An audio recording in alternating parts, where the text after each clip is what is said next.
আরজি করের ডাক্তারি ছাত্রীর মৃত্যুর ঘটনা প্রায় 10 মাস অতিক্রান্ত।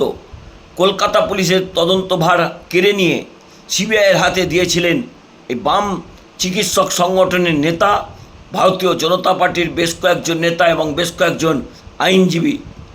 এখন তারা আবার নতুন করে আন্দোলনের পথে হাঁটতে চাইছেন। অভয়া মঞ্চের পক্ষ থেকে ন্যায় মুক্তি যাত্রা তারা আবারও শুরু করতে চাইছেন। এই বামপন্থী ডাক্তারেরা আবারও কেন অভয়ার আন্দোলনকে রাজপথে আনতে চাইছেন তা নিয়ে এই প্রশ্ন উঠছে। তারাই তো কলকাতা পুলিশের হাত থেকে সিবিআইয়ের হাতে তদন্তভার তুলে দিয়েছিলেন। অভয়ার বাবা মা ইতিমধ্যেই জানিয়েছেন সিবিআই তদন্তে তারা খুশি নয়। কেন তাহলে তারা এই বামপন্থী ডাক্তারদের সমর্থনে পথে নেমেছিলেন? কেনই তারা দাবি করেছিলেন যে কলকাতা পুলিশ দিয়ে তদন্ত করলে সঠিক তদন্ত হবে না? এখন কেন তারা বলছেন সিবিআই তদন্তে তাদের বিশ্বাস নেই? তা নিয়ে এই প্রশ্ন উঠছে।